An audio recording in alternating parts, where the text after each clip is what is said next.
This is our 11th conference, that's correct. Okay. What got you into this? What made you start organizing this conference? Well, some friends of mine, interesting folks, showed me some materials back in the 1990s that flew in the face of everything I had been taught all my life. And instead of resisting that new information, like most people do, from what I understand, most people do, I decided to say yes. I decided to look at this information with an open mind about potentials, about possibilities, about theories, about who we are, about this planet. Are we alone? Who runs things? And as I began to progress in this process of learning more and more about it, because it was quite compelling, I found it very, very compelling, so I continued. I read the books, I bought the tapes, I bought the DVDs, I went to all the lectures, a variety of other conferences on many different subjects. I began to think that there is definitely something to this. And I thought, if there is, there's nothing more important to discuss on the planet as far as who runs it, as far as why, what the agendas are, how it impacts us. I came to the conclusion that there is a group of people whose decisions affect all of us, yet they answer to none of us. The whole idea of a conspiracy, this conspiracy theory of a group of people, whether they be called the Illuminati, which I know is a blanket term, or the global elite, the New World Order, the globalists, definitely something to it. Definitely.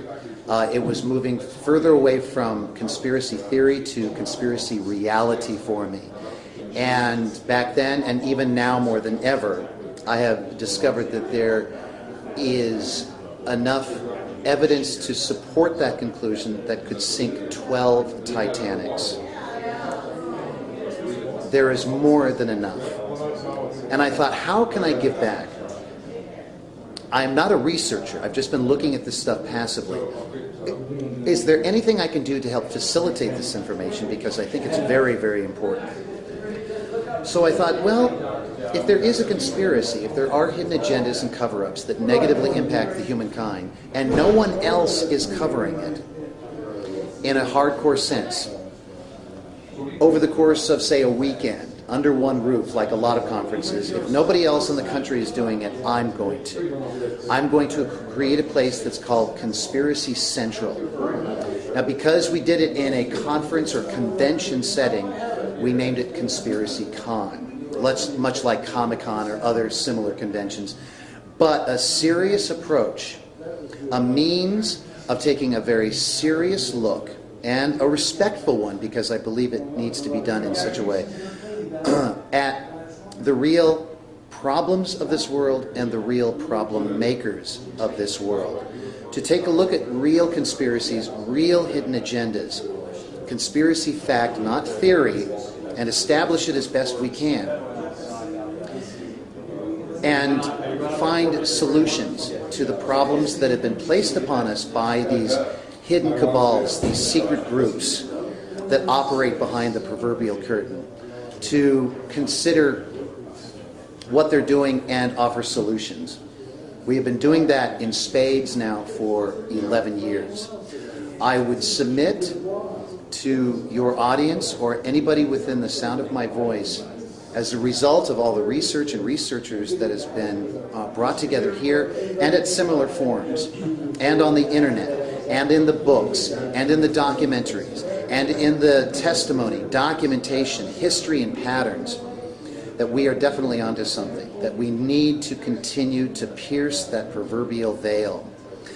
You cannot have a fundamental understanding of Earth history or current global geopolitics until you acknowledge the existence of that which is colloquially known as the secret government.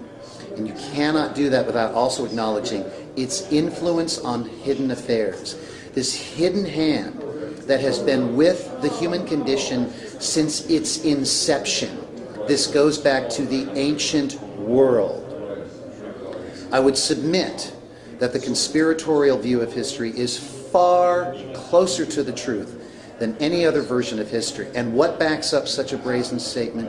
History. That's what.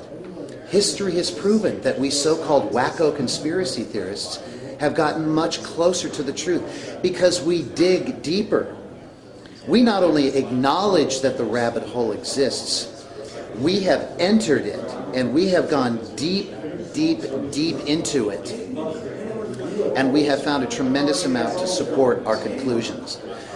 This is not a belief system. I don't give a rat's ass about what you believe or what anybody believes. What you believe has nothing to do with the truth, or at least being an honest pursuit of the truth. It's about coming to conclusions based on scientific data and solid research, which has been done. It's not fly-by-night stuff. It's not tinfoil hats. It's not, I was abducted by a UFO. It's none of that. Did you want to ask me any particular question about some specific findings that we've uncovered? Climategate. Okay, I can go on about that one. Okay, some of the topics that we've covered at this conference: 9/11, secret societies, mind control, climate change or global warming, you name it. Chemtrails, which is a very significant aspect to what's going on this planet. With regards to ClimateGate or the global warming situation, which I consider a complete scandal, a total conspiracy,